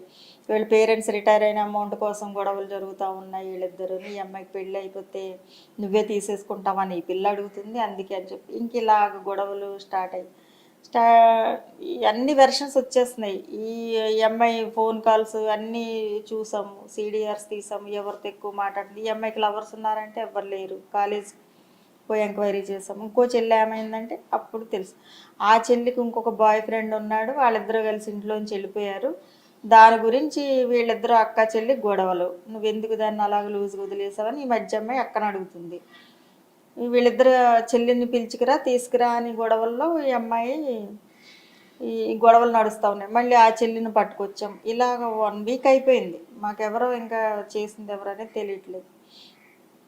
తెలియకపోతే నాకు మొదటి నుంచి ఒక అనుమానంగా ఉంది. ఎందుకంటే ఈ అమ్మాయి బ్లడ్ మొత్తం ఊజ్ అయి పడిన దగ్గర రెండో రోజు మేము తెల్లవారుజామున ఆ రోజు అర్ధరాత్రిలో రెండో రోజు వెళ్ళి చూసేసరికి అక్కడ ఇలాగ తెల్లగా యాసిడ్ వేస్తే ఎలాగ పొంగిపోద్ది అలా పొంగిపోయిందనమాట. అప్పుడు నాకు అనుమానం వచ్చింది. అక్కడ చూస్తే దూరంగా యాసిడ్ బాటిల్ ఉంది, దాన్ని మూత పెట్టేసింది. బాత్రూంలో ఉండాల్సిన యాసిడ్ వంటగదిలో ఎందుకుంది, చుట్టూ కత్తులు ఎందుకున్నాయి అనుకుని నాకు డౌట్ వచ్చి ఈ అమ్మాయి ఫస్ట్ సూసైడ్ చేసుకోవడానికి యాసిడ్ తాగి ఉంటుంది, ఆ బాధ భరించలేక గొంతు కోసుకుని ఉంటుంది అని చెప్పి నేను అన్నాను. కానీ ఆఫీసర్లు నమ్మాలి కదా, ఎవరు నా వెర్షన్ తెలుస్తుంది కదా మేడం. పిఎంఈలో అది అక్కడ పొరపాటు ఏం జరిగిందంటే పోస్ట్ మార్టం రిపోర్ట్లో ఆయన ఏమి ఇచ్చారు, ఆమెని కడుపులో చాలా లెఫ్ట్ సైడ్ స్టమక్ దగ్గర ఫిస్ట్తో గుద్దిన వూండ్స్ ఉన్నాయి, కమిలిన గాయాలు, కన్ఫ్యూజన్స్ ఇవన్నీ ఉన్నాయంటే మీడియా వాళ్ళు వెంటనే ఎవరో కడుపులో గుద్ది చంపేశారు ఆ అమ్మాయిని అని మళ్ళీ మధ్యలో మీడియాలో స్టార్ట్ చేశారు. సో అమ్మాయిని కడుపులో ఎవరో తీవ్రంగా గుద్ది గొంతు కోసి చంపేశారు అని చెప్పి పోస్ట్ మార్టం పిఎం రిపోర్ట్లో ఆయన అలా ఇచ్చాడు. ఆయనకి తెలియదు యాసిడ్ ఉంటాయని, ఆయన గతంలో చేస్తుంటే ఏమన్నా ఎక్స్పీరియన్స్తో ఉండేది. ఆ తర్వాత నేను మళ్ళీ పిఎంఈ డాక్టర్ దగ్గరికి వెళ్ళి యాసిడ్ బాటిల్ తీసుకెళ్ళి యాసిడ్ కానీ ఇవిడ కడుపులో ఉందేమో ఎలాగో ఆర్ఎఫ్ఎస్ఎల్కి పంపిస్తాం కదా ఈ స్టమక్ ఇవన్నీ అని చెప్పి మేము ఎఫ్ఎస్ఎల్కి పంపి యాసిడ్ ఉందా కంటెంట్ లాంటి యాసిడ్ ఉందని ఎఫ్ఎస్ఎల్ రిపోర్ట్ వచ్చిన తర్వాత అప్పుడు ఈ వెర్షన్ మేము మా సుపీరియర్ ఆఫీసర్స్కి చెప్పిన తర్వాత వాళ్ళు ఒప్పుకున్న తర్వాత ఈ అమ్మాయి అదే యాసిడ్ తాగింది. ఈ అమ్మాయికి డిప్రెషన్ ఉంది ఆల్రెడీ, మందులు కూడా వాడుతుంది, ఆ రిపోర్ట్ కూడా తీసుకున్నాం. సో యాసిడ్ తాగి అమ్మాయి బాధ గొంతులో భరించలేక గొంతు కోసుకుందనమాట. అమ్మాయి గుద్దుకుని ఉండొచ్చు కదండి. యాసిడ్ మింగడం వల్ల ఏమవుతుందంటే యాసిడ్ కొరోజివ్ అది తినేస్తుంది లోపల, ఇలా తినేసి పైన కూడా కమిలిపోతుంది, అది గుద్దిన గాయంలా ఉంటుంది సేమ్. పైకి అది కొంతసేపు స్టమక్లో యాసిడ్ ఉంటుంది కదా నిలవ, అవున్నప్పుడు అలా తినేస్తుంది అనమాట. ఆ ప్లేస్లో బయటకు కూడా దాని గాయం కనబడుతుంది. ఆమె ఈ బాధను తట్టుకోలేక ఆమె వెంటనే గొంతు కోసుకుని చనిపోయింది. అయ్యో, కానీ స్టోరీ మాత్రం సేమ్ మర్డర్ కేసు లాగా ఉంది. ఇంకా అందరూ ఆఫీసర్స్ కాదు అది మర్డరే మీరు డిటెక్ట్ చేయలేక ఈ కథను తీసుకొచ్చారు, ఇంకా అలాగా అయ్యింది, అలా జరిగింది. కానీ తర్వాత మళ్ళీ రిపోర్ట్ వచ్చిన తర్వాత క్లియర్ అయింది అందరూ. అంటే ఇక్కడ PMI doctor correct experience person ఇవ్వలేదు. గవర్నమెంట్ డాక్టరే, ఆయన ఎక్స్పీరియన్స్డే, కానీ ఆయనకు అది రావాలని లేదు కదా, ఆయనకి అలాంటి కేసు. అచ్చా. తర్వాత ఇంకేం గుర్తున్నాయండి పాలకొండలో? ఇండి ట్రేడ్ అని ఒక కేసు చేసామండి. అతను ఏమనాలి, షేర్ మార్కెట్ పేరుతో చాలా మంది దగ్గర పాలకొండలోనా? అమౌంట్లు కలెక్ట్ చేశాడు. పాలకొండలో అంత పాలకొండలో పెద్ద ఊరు ఉందండి. అతను వైజాగ్ లో షేర్ మార్కెట్ పెట్టి అక్కడ గవర్నమెంట్ టీచర్స్ అందరి దగ్గర షేర్ మార్కెట్ లో మీకు ఏమనాలి 10% ఇంట్రెస్ట్తో మీకు అమౌంట్ వస్తుంది అని చెప్పి అందరికీ బ్లాంక్ చెక్లు ఇచ్చేసేవాడు. అలాగ మొత్తం ఒక 30-40 కోట్లు అమౌంట్ టీచర్స్ అందరి దగ్గర కలెక్ట్ చేశాడు. ఆ కేసు కూడా మేమే టేకప్ చేసి మొత్తం అతను పట్టుకుని అదంతా మొత్తం అతను ప్రాపర్టీస్ కూడా అటాచ్ చేయడం జరిగింది. తర్వాత అది చాలా వాల్యూమినస్ కేసు అవడంతో దాన్ని సిఐడికి మేము ట్రాన్స్ఫర్ చేయడం జరిగింది. అంటే వాళ్ళు రికవర్ అయిందండి? రికవర్ అయింది. అతను సంపాదించిన ఆస్తులన్నీ తిరిగి అమ్మేసి కొంత అంతా వాళ్ళకి క్లెయిమ్ చేసినంత ఇవ్వకపోయినా కోర్టు డెసిషన్ వరకు వెళ్ళి ఉంటారు. సార్ పాలకొండ తర్వాత ఎక్కడ వచ్చారు మేడం? పాల్గొన్న తర్వాత నేను మళ్ళీ సిఐడిలో చేశానండి, గుంటూరు సిఐడిలో. లాండ్ ఆర్డర్ ఎక్కడ చేశారు? మళ్ళీ తర్వాత వెంటనే ఏసీపీ వెస్ట్ వైజాగ్ వచ్చాను. గుంటూరు సిఐడి తర్వాత ఏసీపీ వెస్ట్గా వెస్ట్ ఏసీపీ ఓకే విశాఖపట్నం వచ్చాను. అక్కడ కూడా ఇంట్రెస్టింగ్ ఒకటి. అంటే ఏసీపీ ఈస్ట్ వచ్చారా వెస్టా? వెస్ట్. వెస్ట్కి వచ్చి ఇంకొక ఇంట్రెస్ట్ చెప్పే ముందు సాధారణంగా విశాఖపట్నంలో కానీ ఈవ్టీజింగ్ ఇవన్నీ కనిపిస్తుంటాయి. మీకు చాలా కేసులు వచ్చి ఉంటాయి. గోపాలపట్నం అవ్వచ్చు, తర్వాత ఎన్ఈడి కొత్త రోడ్డు, మురళీనగర్, ఇవన్నీ కూడా ఎక్కువ ఈవ్టీజింగ్ కనిపిస్తాయి. ఇంకా ముందుకు వెళ్తే శీలం నగర్ అవంతా కూడా. ఒక అమ్మాయి మీ దగ్గరికి వచ్చి మేడం నాకు ఈ అబ్బాయి ఈవ్టీజింగ్ చేస్తున్నాడు అని చెప్తే మీ రియాక్షన్ ఎలాగ ఉంటుందండి? మెయిన్ వాళ్ళ ఏజ్ని కన్సిడర్ చేయాలండి, తీసుకోవాలి. అంటే ఇద్దరిది కూడా. అంటే ఇప్పుడు కాలేజ్ టీనేజ్ లెవెల్ ఉందంటే అక్కడ ట్రీట్మెంట్ ఒకలా ఉంటుంది, ఆ కౌన్సిలింగ్ ఒకలా ఉంటుంది. దానికి మించి పెద్దోళ్ళు అడల్ట్స్ అయితే ఇది సెపరేట్ కౌన్సిలింగ్ లాగా కాకుండా గట్టిగానే ఉంటుంది. మైనర్స్ అనగానే వాళ్ళని కొంచెం, ఇద్దరు మైనర్స్ కాబట్టి వాళ్ళకి తెలియదు కాబట్టి ఈ చట్టాల గురించి వీటి గురించి అవగాహన ఉండదు కాబట్టి జనరల్గా ఈవిటీజింగ్ ఎంతవరకు జరిగింది, జస్ట్ మాటల వరకునేనా, ఫిజికల్ అబ్యూజ్ ఏమైనా చేస్తున్నాడా, లేకపోతే ఫొటోస్ తీసి అమ్మాయిని ఏమైనా బెదిరిస్తున్నాడా, చాలా రకాలు ఉంటాయి అందులో. ఈవిటీజింగ్లో చాలా రకాలు ఉంటాయి. మీకు బాగా రగిలిపోయిన కేసు చెప్పండి. అంటే వాడిని తీసుకురావాలి, తన్నాలి అనే కోపం వచ్చింది అంటే అంత ఈవిటీజింగ్ అని కాదు కానీ అమ్మాయిల్ని కొంత బ్లాక్మెయిల్ చేసి ఒక అఫెండర్ ఉండేవాడండి. ఈవిటీజింగ్ అనొచ్చో లేదో కానీ మీరు చెప్పిన ఈవిటీజింగ్లో అంత అలాంటి కేసులు అయితే లేవు. అమ్మాయిల్ని వేధించే కేసు దొరికింది ఒకటి. అది ఒక అతను ఉండేవాడండి, అమ్మాయిలతో లవ్ అఫైర్ పెట్టుకునేవాడు. అమ్మాయిలంటే అమ్మాయిలు కాదు, మ్యారీడ్ ఉమెన్తో. వాళ్ళు కూడా హస్బెండ్స్ ఇక్కడ ఉండరు, వేరే చోట ఎక్కడో దుబాయ్లో ఉండడము, లేకుంటే ఇతను ముందే అతను ఇన్ఫర్మేషన్ తీసుకుంటాడు. వాళ్ళు హస్బెండ్ ఇక్కడ లేరు అని వాళ్ళతో లవ్ అఫైర్ నడుపుతాడు. ఫస్ట్ పరిచయం చేసుకుంటాడు, ఆ తర్వాత వీడేదో పెద్ద ప్రొఫెషన్లో ఉన్నట్టు చెప్తాడు, డాక్టర్ అని ఒకసారి, ఇంజనీర్ అని ఒకసారి, ఒక్కొక్కరితో ఒక్కొక్క రకం అబద్ధం చేసి వాళ్ళతో వాట్సాప్ చాటింగ్ స్టార్ట్ చేస్తాడు. అక్కడ నుంచి వాళ్ళని పొగుడతాడు, అమ్మాయిల్ని. ఇంకా వాళ్ళని మొత్తానికి ప్రేమలో పడేస్తాడు. ఎలాగో హస్బెండ్స్ ఎక్కడ ఉండరు, దూరంగా ఎక్కడ ఉంటారు, కావాల్సిన డబ్బులు పంపిస్తారు, లేదా రకరకాల రీజన్స్, ఒంటరితనము, ఎవరు లేకపోవడం, అలా చాటింగ్ ఫ్రెండ్షిప్తో మొదలయ్యి ఇతనికి వాళ్ళు అతని వల్ల పడిపోతారు. అలా అతను అమ్మాయిని తీసుకెళ్తాడు. వీడికి ఇంకో ఫ్రెండ్ ఉంటాడు, ముఠా అన్నమాట. ఈ అమ్మాయిని పార్క్ ఫస్ట్ టైం రమ్మంటాడు, పార్క్కి వెళ్దాం మన ఇద్దరం, అక్కడికి వెళ్దామా అంటాడు. వస్తానంటది. నువ్వు మొన్న పంపిన ఫోటోలో చాలా బాగున్నావు, అందులో సేమ్ అలాగే రెడీ అయ్యిరా, అందులో జ్యువెలరీ అలా వేసుకునిరా అంటే ఈ అమ్మాయి మురిసిపోయి అలాగే రెడీ అయ్యి వస్తుంది. వచ్చిన తర్వాత వీళ్ళిద్దరు కారులో కూర్చుని కాస్త రొమాన్స్ స్టార్ట్ చేస్తారు. చేసినప్పుడు వీడి ఫ్రెండ్కి ఆల్రెడీ ఏం చేస్తాడు, చాటు నుంచి ఫోటోలు తీస్తాడు. వచ్చి సడన్గా వీళ్ళ ముందు ప్రత్యక్షం అవుతాడు.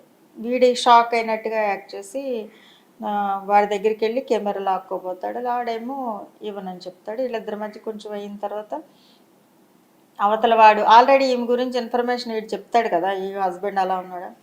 ఈ ఎవడైతే ఫోటోలు తీస్తాడో ఆడొచ్చి ఈ అమ్మాయి దగ్గరికి వచ్చి, నువ్వు పలానా కదా, మీ ఆయన నాకు తెలుసు, మీ ఆయన లేకుండా నువ్వు ఇలాంటి పనులు చేస్తున్నావు, ఇప్పుడే చెప్తాను నీ సంగతి, ఈ ఫోటోలు పంపిస్తాను అంటాడు.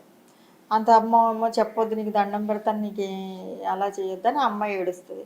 వీడు కూడా అరే ఈ అమ్మాయి పరువు పోతుంది, ఈ అమ్మాయిది ఏం తప్పు లేదు, అంత తప్పు అంతా నాదే, నువ్వేం చేయకని ఆడ మెడలో ఒక చైన్ వేసుకొస్తాడు, చేతికి ఉంగరం ఏదో వేసుకుంటాడు బ్రాస్లెట్, అవి తీసి అతడికి ఇచ్చేసి ఈ తీసుకుని వదిలేసేయి మమ్మల్ని, ఈ అమ్మాయి తప్పేం లేదు, ఇవి చాలా మంచిది, నేనే ఇలా చేశాను అంటాడు. వాడంటాడు అబ్బే అలా కాదు, ఇది దీంతో నాకేమీ అవ్వదు, నేను చెప్పేస్తాను అంటాడు.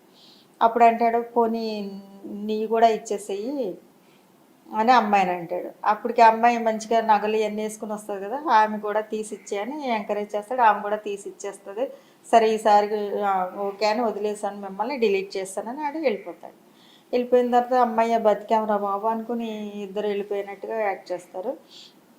తర్వాత కొన్ని రోజులకి ఏం చేస్తాడు, మళ్ళీ సడన్గా అమ్మాయి వాట్సాప్కి వీళ్ళిద్దరు ఫోటో పంపుతాడు.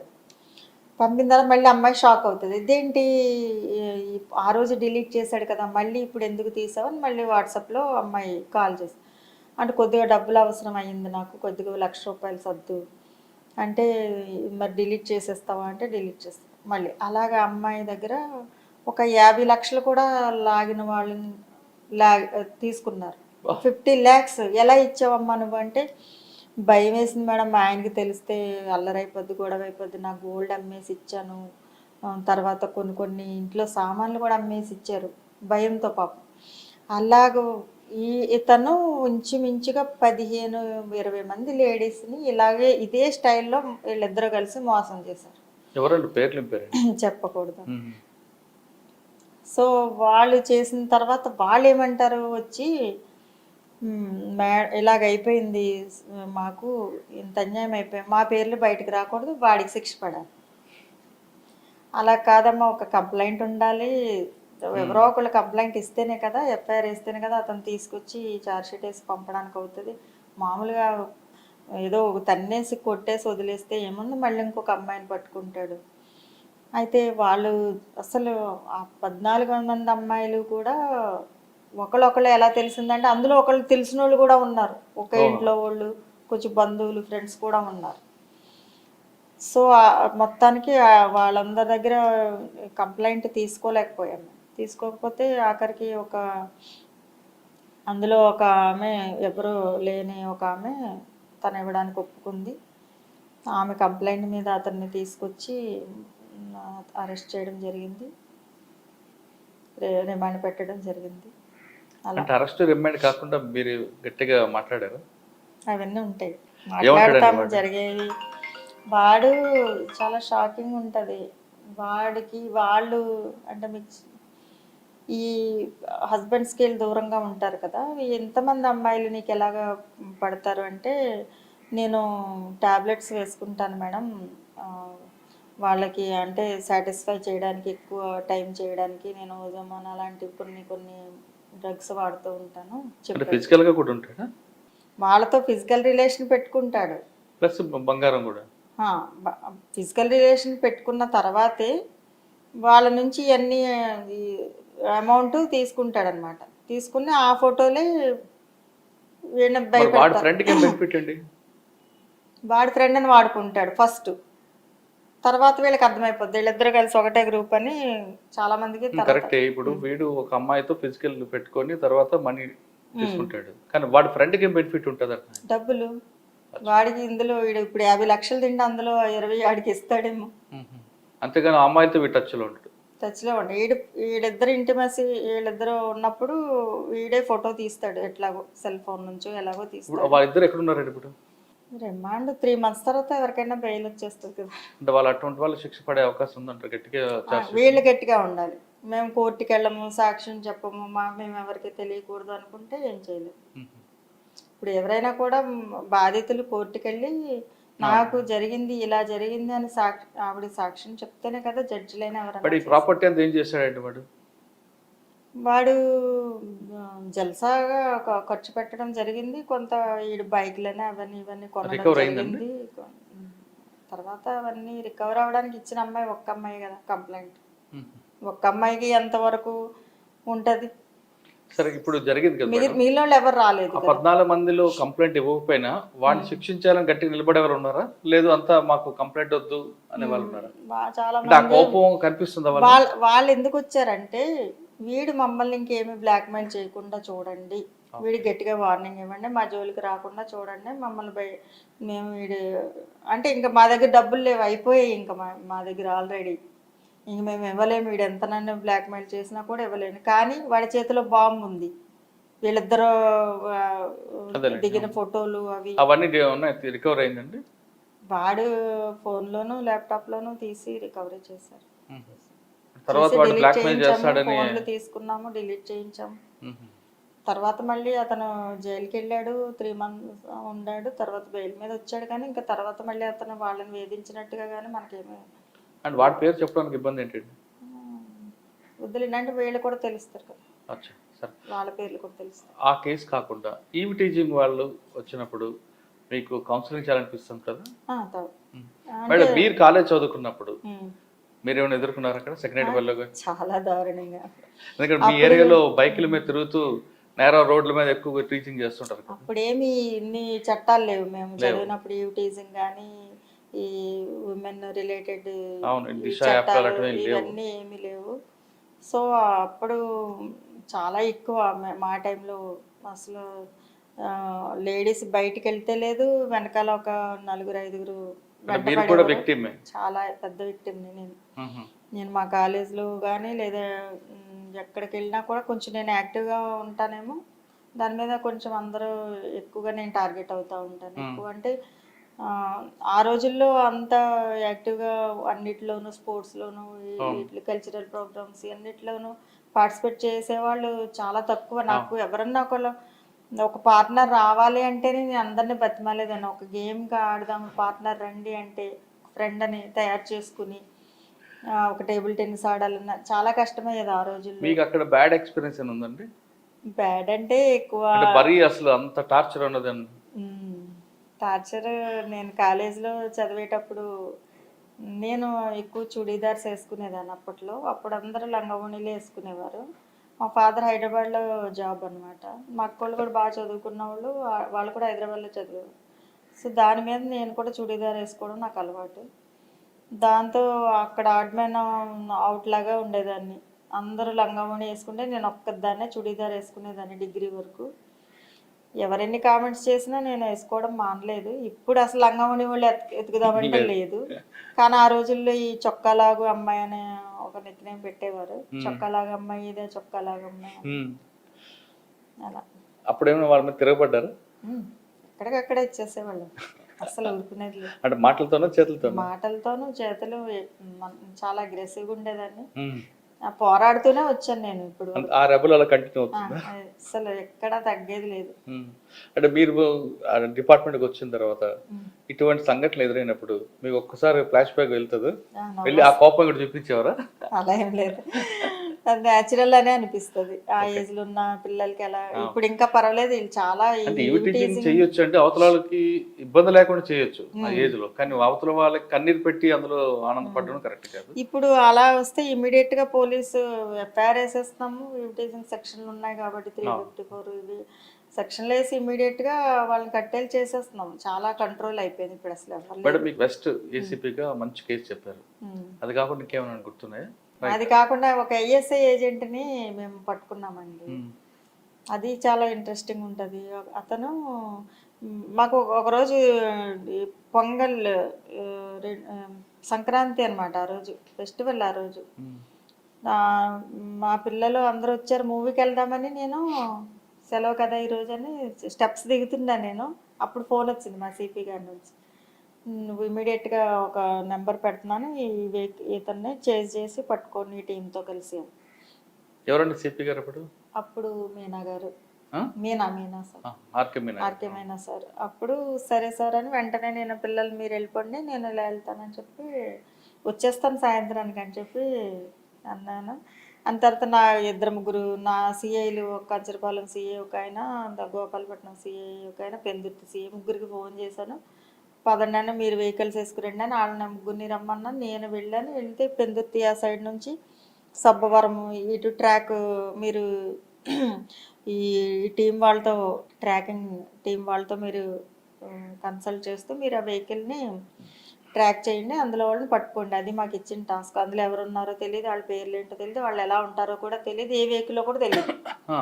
జస్ట్ వెహికల్ ట్రాకింగ్ మాత్రం మనకు వస్తుంది, రూట్ మాత్రం చూపిస్తుంది. సో వాళ్ళతో మాట్లాడుకుంటూ మేము అలా వెహికల్ మా ముందు నుంచి వెళ్ళిపోతుంది పట్టుకుందాం. ఇక్కడ సబ్బవరం దాటేసాము, తర్వాత హైవే మీదకి వచ్చేసింది, ఆనందపురం ఇటు దాటేసింది, శ్రీకాకుళం వైపు వెళ్ళిపోతుంది. శ్రీకాకుళం బార్డర్ వరకు మేము దాన్ని పట్టుకోవడానికి వెనకాలే ట్రై చేసాం, కానీ ఎక్కడ ఇలా వెళ్తుంది, సైడ్ రోడ్లు వెళ్తుంది, అలా వెళ్ళిపోతుంది. ఇంకా లాభం లేదు, టోల్ గేట్ వస్తుంది కదా, శ్రీకాకుళం చిలకపాలెం టోల్ గేట్ వేయించేసి మొత్తం వెహికల్స్ అన్ని ఆపేసి మనం వెళ్దామని చెప్పి శ్రీకాకుళం ఎస్పీ గారితో మాట్లాడి, సార్ ఇలాగ ఒక వెహికల్ మేము ట్రేస్ చేస్తున్నాం, వెనకాల ఫాలో అవుతున్నాము, ట్రాక్ చేస్తామంటే టోల్ గేట్ వేయించేసి అన్ని వెహికల్స్ ఆపారు. కానీ ఈ వెహికల్ ఎలా తప్పించుకుందో వెళ్ళిపోయింది, టోల్ గేట్ నుంచి రైట్ సైడ్ నుంచి వెళ్ళిపోయింది. వెహికల్ ఏంటో తెలియదు, కొన్ని వందల వెహికల్లో ఒక వెహికల్ ఇలా వెళ్ళిపోతూ ఉంటుంది అన్నమాట. మళ్ళీ దాన్ని మేము కూడా చూసుకుని మళ్ళీ దాన్ని ఫాలో అవుతూ అలాగా ఈ మధ్యలో పెట్రోల్ అయిపోయింది మా వెహికల్స్, మళ్ళీ వేయించుకోవడం, మళ్ళీ సార్కి చెప్పాం మా జ్యూరిస్డిక్షన్ అయిపోయింది సార్ అంటే, లేదు నువ్వే వెళ్ళిపోవు, నువ్వు వెనక్కి రావద్దు, ఇంకా నువ్వే వెళ్ళిపో అని చెప్పి మా సార్ మీనా సార్. ఏది మా సిటీ లిమిట్స్ దాటిపోయాము. వెళ్ళిపోయిన తర్వాత కంచిలి పోలీస్ స్టేషన్, కంచిలి దాటి అవతలకి వెళ్తే బరంపూర్ ఒరిస్సాగా వెళ్ళిపోతుంది. సోంపేట, ఇచ్చాపురం, బరంపూర్ వెళ్ళిపోతే ఇంకా ఒరిస్సా వెళ్ళిపోతే ఇంకా మనం ఏం చెయ్యలేదు. కంచిలి పోలీస్ స్టేషన్కి, కంచిలి ఎస్ఐకి వాళ్ళకి ఫోన్ చేసి అక్కడ టోల్ గేట్ ఉంది, మీరు ఆ టోల్ గేట్ వేసేయండి, ఫస్ట్ వేసేసి ప్రతి వెహికల్లోనూ సెల్ ఫోన్ తీసుకుని కాల్ చేయండి అని చెప్పి వాళ్ళకి చెప్పడం జరిగింది. అక్కడ టోల్ గేట్ వేస్తారు. మేము ఇంకా మధ్యలో ఎక్కడో వెనకాల ఉన్నాం, 2 కిలోమీటర్ల మేరలో వెహికల్స్ ఆగిపోయాయి. అయితే ఐఏఎస్ఐ ఏజెంట్ వెళ్తున్నాడు, సో అతను ఫోటో ఇలా ఉంటుందని అప్పటికి వాట్సాప్లో పెట్టారు. అలా ఎవరో ఉండరు కదా, వాళ్ళు రకరకాల మారువేషాలు ఉంటారు.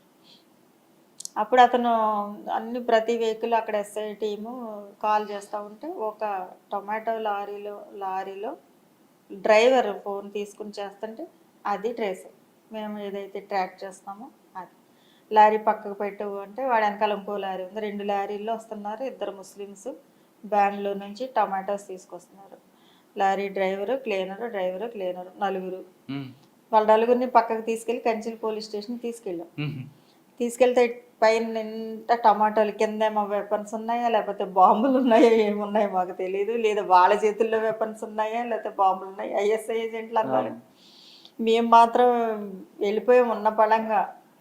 మా సిఏల దగ్గర ఒకళ్ళ దగ్గరగా వెపన్ ఉంది అంతే, మేము పర్సనల్ వెపన్స్ కూడా తీసుకోలేదు, అప్పుడు మధ్యలోంచి వెళ్ళిపోయాం. సరే కంచిలి పోలీస్ స్టేషన్కి వెళ్ళి వాళ్ళని తీసుకురండి అంటే వాళ్ళ చేతులు ఇలా వెనక పట్టుకుని తీసుకొచ్చారు. వాళ్ళని ఇంట్రాగేట్ చేయడం, వాళ్ళ హిందీ లేదా కన్నడ, సో వాళ్ళతో ఏదో కష్టాలు పడి అక్కడ కొంత ఇంట్రాగేట్ చేసి వాళ్ళు ఏంటంటే జస్ట్ మేము వాళ్ళ పర్మిట్స్, వాళ్ళ లోడు సంబంధించి పేపర్స్ అన్నీ కరెక్ట్గా ఉన్నాయి. టమాటా ఎక్కడి నుంచి ఎక్కడికి తీసుకెళ్తున్నారు, ఎక్కడ ఇస్తున్నారు అన్నీ బాగానే ఉన్నాయి.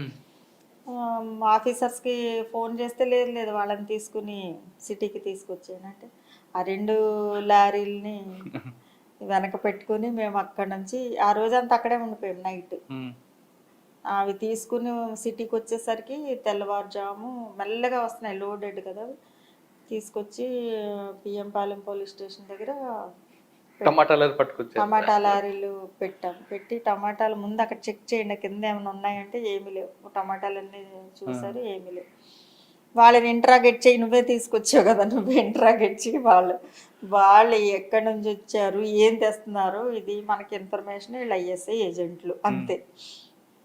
సరే వాళ్ళతో కూర్చుని ఎంతసేపు ఇంట్రాగేట్ చేసినా, ఎన్ని రకాలుగా చేసినా వాళ్ళు ఏమి చెప్పట్లేదు పాపం. సరే ఆఖరికి నాకు అర్థం కాలేదు ఏంటి వీళ్ళ పరిస్థితి. అక్కడికి బెంగళూరు నుంచి ఫోన్లు వచ్చేస్తున్నాయి, అక్కడ నుంచి వచ్చేస్తున్నాయి, వాళ్ళ ఫ్లైట్ ఎక్కి వచ్చేసారు బెంగళూరు నుంచి. ఈ ఐఎస్ఐ సంబంధించి మన పోలీస్ డిపార్ట్మెంట్, తర్వాత ఇండియన్ ఆర్మీ వాళ్ళు కూడా వచ్చేసారు. అందరు నా ఫోన్ నెంబర్ తీసుకుని నాతో మాట్లాడడం మొదలుపెట్టారు, ఏంటి ఏం చెప్తున్నాడా లేదా. తర్వాత వాడితో ఆఖరికి వాళ్ళు ఎంత చేసినా ఒక 1 డే అంతా ట్రై చేసాం. 2వ రోజు ఇంకా నాకు విసుకొచ్చి, బాబు ఎవరన్నా మీ ఫోన్ ఎవరన్నా తీసుకుని ఎవరన్నా మాట్లాడారా, అంటే అప్పుడు అవును మేడం, బెంగళూరు బస్ స్టాప్ ఎదురుగా నేను బస్ ఎక్కితే నా పక్కనే ఒక అతను ఎక్కాడు, ఒకసారి మీ ఫోన్ ఇవ్వండి అని తీసుకున్నాడు. తీసుకుని మాట్లాడాడు. అంటే ఎవరితో మాట్లాడాడు, వైఫ్తో మాట్లాడాడు. ఎలా ఉన్నాడంటే చెప్పాడు, సేమ్ మనం ఏదైతే పర్సన్ వెతుకుతున్నామో అతను. సో అలా అలా ఉన్నాడు చూపిస్తే, అవును ఇలాంటి అతను.